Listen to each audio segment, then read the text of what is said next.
औज़ुबिल्लाहिस्समीइल अलीम मिनश्शैतानिर्रजीम बिस्मिल्लाहिर्रहमानिर्रहीम वमा अताकुमुर रसूलु फ़ख़ुज़ूहु वमा नहाकुम अन्हु फ़ंतहू। अज़ीज़ान मोहतरम, जो रसूलुल्लाह की ज़ात दे वो ले लो, जिससे रसूल रोके उससे रुक जाओ। सूरह हशर में परवरदिगार आलम ने इरशाद फरमाया, अज़ीज़ान मोहतरम, हलाल मुहम्मदिन हलालुन इला यौमिल क़ियामा, हराम मुहम्मदिन हरामुन इला यौमिल क़ियामा। रसूल का हलाल किया हुआ क़यामत तक हलाल है, कोई उसे हराम करार नहीं दे सकता, और रसूल का हराम किया हुआ क़यामत तक हराम है, कोई उसे हलाल करार नहीं दे सकता। अज़ीज़ान मोहतरम, आज के लेक्चर का अहम मकसद शियान मोहम्मद आले मोहम्मद नमाज में सजदा करते हैं। सजदा करते वक्त खुश्क मिट्टी पर सजदा करने को अहमियत देते हैं, उससे हम खाक शिफा कहते हैं, करबला की खाक है। तो वो जो मेरे अभी हाथों में है ये करबला की खाक है। इसी सूरतों में कुछ आपको सजदागाहें मिलेगी कि जिस पर हम शियान मोहम्मद आले मोहम्मद सजदा करते हैं। ये मिट्टी की बनी होती है। अब सवाल ये पैदा होता है कि जो शियान मोहम्मद आले मोहम्मद सजदा करते हैं तो ये सजदा मिट्टी पे करना रसूलुल्लाह की सुन्नत से साबित है या असहाबे पैगम्बर के कौल व फ़िल से साबित है। अज़ीज़ान मोहतरम, बुखारी शरीफ की हवाले से मैं आपसे बात करता जा रहा हूँ। बुखारी शरीफ के जिल्द नंबर 1 सफ़ा नंबर 188 पे अल्लामा मौलाना वहीदुज़्ज़मा ख़ान साहब ने भी जो इसकी शरह लिखी है उस पर भी ये दर्ज है। फिर आगे बढ़ कर हम और किताबों का भी हवाले देते हैं कि वो लिखते हैं कि उम्मुल मोमिनीन फरमाती हैं कि हज़रत सल्लल्लाहु अलैहि वसल्लम सजदागाह पर सजदा किया करते हैं, यानी मिट्टी की एक सजदागाह होती थी जिस पर आप सल्लल्लाहु अलैहि वसल्लम सजदा किया करते थे। अल्लामा वहीदुज़्ज़मा ख़ान साहब फरमाते हैं कि तमाम फ़ुक़हा ने इस बात पर इत्तफ़ाक़ किया है कि सजदागाह पर नमाज दुरुस्त है, मगर हज़रत उमर बिन अब्दुल अज़ीज़ से मनक़ूल है कि उनके लिए मिट्टी लाई जाती थी। कौन? हज़रत उमर बिन अब्दुल अज़ीज़, हमारे बरादरान के छठे खलीफा, उमवी खलीफा।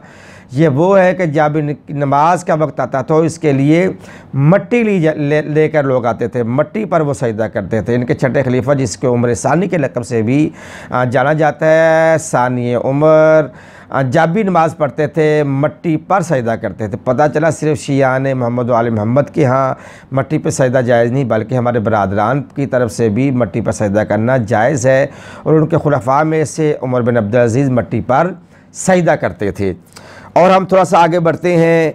अज़ीज़ान मोहतरम, किताब का नाम है जामिया तिरमिज़ी, और मुस्नद इमाम अहमद बिन हम्बल में भी ये रवायात मौजूद है कि इससे रवायत के रावी हैं अब्बास इब्ने अब्बास, रवायत के रावी हैं अब्दुल्ला इब्ने अब्बास से मरवी है कि तिरमिज़ी शरीफ में इस हदीस को अस्सलातुल अला खुमरा कहा जाता था, जिनके क्या माना कि नमाज मिट्टी के सजदागाह पर पढ़ी जाए। अस्सलातु अलल खुमरा, यानी कि सजदागाह पर नमाज का पढ़ा जाना। खुमरा से मुराद है मिट्टी की टिकिया, मिट्टी का ढेला। और इसको मुख्तलिफ़ अल्फाज में भी बाज़ मुहद्दिसीन ने लिखा है कि जब भी आप सल्लल्लाहु अलैहि वसल्लम नमाज़ पढ़ते थे तो आप सल्लल्लाहु अलैहि वसल्लम के लिए भी मिट्टी लाई जाती थी। यहाँ तक बुखारी में मनक़ूल है कि आप सल्लल्लाहु अलैहि वसल्लम के पास एक मिट्टी की पोटली होती थी। आप जब भी नमाज़ पढ़ते थे पोटली को खोलते थे और मिट्टी पर सजदा करते थे, क्योंकि मिट्टी पर सजदा करना अल्लाह ताला की ज़ात को बहुत ही ज़्यादा पसंद है। और इस तरह जनाब अब्बास इब्ने अब्बास से फिर एक रवायत है कि आप सल्लल्लाहु अलैहि वसल्लम अन इब्ने अब्बास सेन काला कान रसूलुल्लाह सल्लल्लाहु अलैहि वसल्लम युसल्ली अलल खुमरा थे, कि आप सल्लल्लाहु अलैहि वसल्लम जब भी नमाज़ पढ़ते तो खुमरा पर, यानी कि मिट्टी के ढेले पर आप नमाज़ पढ़ते। पता चला सुन्नत रसूल से भी और असहाबा के फ़ेल से भी और हज़रत उमर बिन अब्दुल अज़ीज़ के फ़ेल से भी ये चीज़ साबित है कि मिट्टी पे सजदा करना ये ऐन सुन्नत रसूलुल्लाह सल्लल्लाहु अलैहि वसल्लम, जो कोई बिदअत नहीं है, कोई रिफ्स नहीं है। इसके अलावा कोई और चीज़ नहीं। ये सुन्नत रसूल से साबित है कि मिट्टी पर सजदा किया जाए। मिट्टी पर सजदा करने से इंसान की आजिज़ी और इनकिसारी वाज़ेह होती है, इंसान का गरूर ख़त्म होता है। बड़े बड़े कीमती कलीनों पर, बड़े बड़े कीमती लिहाफ़ों पे सजदा करने से बेहतर है कि पेशानी को खाक आलूद किया जाए। खाक आलूद पेशानी परवरदिगार आलम को बहुत ही ज़्यादा पसंद है। वमा अलैया इल्लल बलागुल मुबीन।